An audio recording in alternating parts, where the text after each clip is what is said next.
Tim kuasa hukum Kuat Ma'ruf membeberkan 14 poin pledoi atau nota pembelaan atas tuntutan yang dijatuhkan kepada kliennya dalam kasus pembunuhan Brigadir Nofriansyah Yosua Huta Barat alias Brigadir J. Ada pledoi soal pisau yang dibawa saat di rumah Duren 3 hingga soal janji yang diberikan oleh Ferdi Sambo. Poin-poin tersebut dibacakan oleh kuasa hukum Kuat Ma'ruf Irwan Irawan di Pengadilan Negeri Jakarta Selatan pada Selasa 24 Januari 2023. Pertama, Kuat Ma'ruf disebut hanyalah supir yang merangkap asisten rumah tangga atau ART keluarga Ferdi Sambo dan Putri Chandrawati. Kedua, tuduhan perselingkuhan antara Putri Chandrawati dan Yosua hanyalah imajinasi picisan jaksa penuntut umum. Hal itu karena didasarkan pada alat bukti hasil pemeriksaan tes poligraf. Tuduhan tersebut juga tidak berkesesuaian dengan keterangan terdakwa dan saksi Susi yang menemukan saksi Putri Chandrawati tergeletak lemas hingga tak berdaya akibat tindak kekerasan yang dilakukan oleh Brigadir J. Ketiga, Kuat Ma'ruf tidak memiliki motif pribadi atas terjadinya pembunuhan terhadap Brigadir J. Hal ini berkesesuaian dengan keterangan Kuat dan saksi Daden Miftahul Haq. Sebab sebelum kejadian para ART dan ADC atau ajudan masih bersenda gurau di depan rumah Saguling. Yang keempat, yakni terdakwa tidak mengetahui adanya pengamanan senjata milik korban dan yang dilakukan oleh saksi Riki Rizal. Hal ini sesuai dengan keterangan saksi Riki Rizal Wibowo, saksi Richard Eliezer, dan juga terdakwa. Kelima, terdakwa tidak pernah berkomunikasi dengan Ferdi Sambo selama berada di Magelang dan dalam perjalanan dari Magelang menuju rumah Saguling. Hal ini sesuai dengan keterangan Ferdi Sambo dan Richard Eliezer Budi Hang Lumiu. Yang keenam, Kuat tidak mengetahui adanya pembicaraan antara Riki Rizal dan Richard Eliezer dengan Ferdi Sambo di lantai 3 rumah Saguling. Poin ketujuh yakni Kuat Ma'ruf tidak pernah bertemu dengan Ferdi Sambo di lantai 3 rumah Saguling guna mempersiapkan merampas nyawa Brigadir J. Hal ini sesuai dengan keterangan Ferdi Sambo, Putri Chandrawati, dan Kuat serta didukung dengan rekaman CCTV. Kedelapan, Kuat Ma'ruf tidak mengetahui adanya pembicaraan antara Riki Rizal, Richard Eliezer dengan Ferdi Sambo di lantai 3 rumah Saguling. Hal ini sesuai dengan keterangan Sambo, Putri, dan juga Kuat Ma'ruf. Poin 9 yakni Kuat Ma'ruf hanya satu kali berkomunikasi dengan Ferdi Sambo di rumah Duren 3 yakni pada saat Sambo memerintahkan Kuat untuk memanggil Riki dan juga Yosua.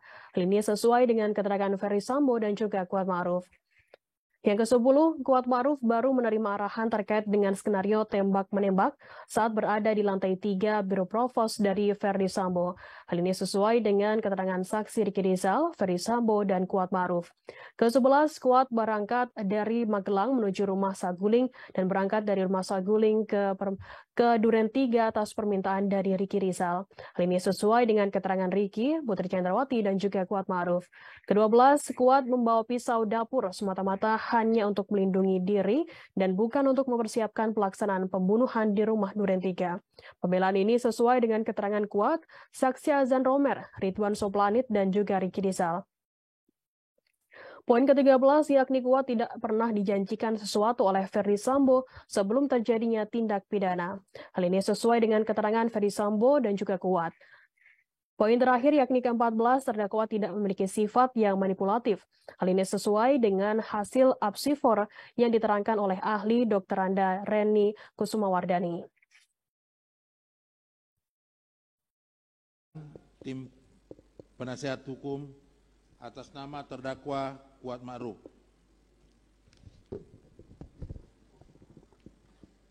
Majelis Hakim Perkara nomor 800 Pit B 2002 PN Jakarta Selatan.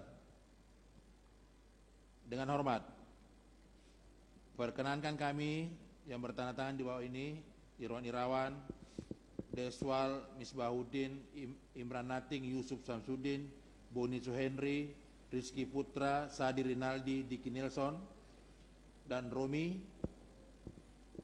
para advokat pada kantor hukum Hanis dan Hanis.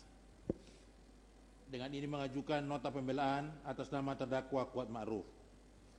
Untuk memudahkan dalam membaca pledoi ini, kami buat terlebih dahulu executive summary dalam pledoi ini, dan nanti penjelasannya terkait dengan executive summary ini akan dijelaskan dalam pledoi dimaksud.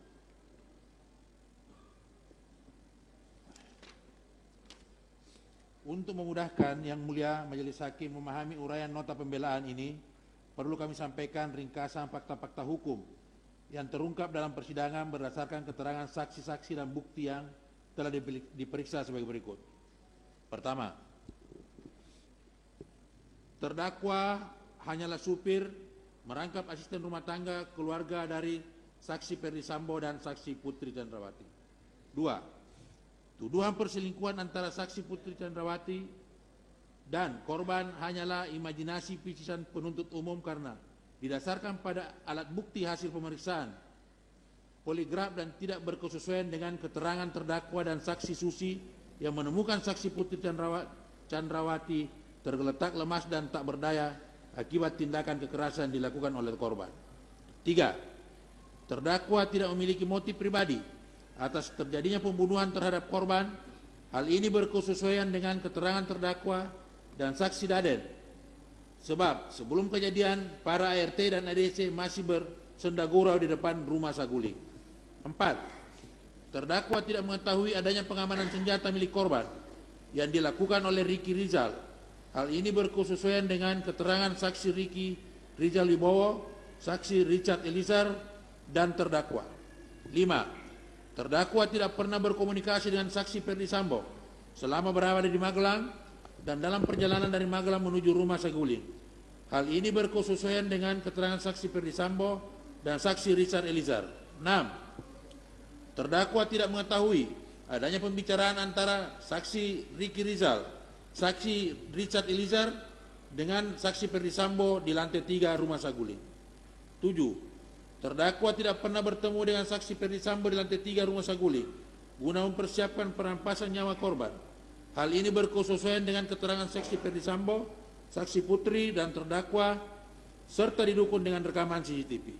8. Terdakwa tidak mengetahui adanya pembicaraan antara saksi Ricky Rizal, saksi Richard Eliezer dengan saksi Ferdi Sambo di lantai 3 rumah Saguling. Hal ini berkesesuaian dengan keterangan saksi Ferdi Sambo, saksi Putri dan terdakwa. 9. Terdakwa hanya satu kali berkomunikasi dengan saksi Ferdi Sambo di rumah Duren 3 nomor 46, yaitu pada saat saksi Ferdi Sambo memerintahkan terdakwa untuk memanggil saksi Ricky dan korban. Hal ini berkesesuaian dengan keterangan saksi Ferdi Sambo dan terdakwa. 10. Terdakwa baru menerima arahan terkait dengan skenario tembak-menembak saat berada di lantai 3 Biro Propos dan dari saksi Ferdi Sambo. Hal ini berkesesuaian dengan keterangan saksi Ricky Rizal, saksi Ferdi Sambo dan terdakwa. 11. Terdakwa berangkat dari Magelang menuju rumah Saguling dan berangkat dari rumah Saguling ke rumah Duren 3 atas permintaan dari saksi Ricky Rizal. Hal ini berkesesuaian dengan keterangan Ricky Rizal, saksi Putri Chandrawati dan terdakwa di muka persidangan. 12. Terdakwa membawa pisau dapur semata-mata hanya untuk melindungi diri dan bukan untuk mempersiapkan pelaksanaan pembunuhan di Duren 3. Hal ini berkesesuaian dengan keterangan terdakwa saksi Azan Romer, saksi Ridwan, saksi Ricky Rizal di bawah sumpah di muka persidangan. 13. Terdakwa tidak pernah dijanjikan suatu oleh saksi Ferdi Sambo sebelum terjadi tindak pidana. Hal ini berkesesuaian dengan keterangan saksi Ferdi Sambo dan keterangan terdakwa. 14. Terdakwa tidak memiliki sifat yang manipulatif. Hal ini berkesesuaian dengan hasil asifor yang diterangkan oleh ahli Dokteranda Reni Kusumawardani. Selanjutnya pendahuluan dilanjutkan. Terima kasih sudah nonton. Jangan lupa like, subscribe, dan share ya.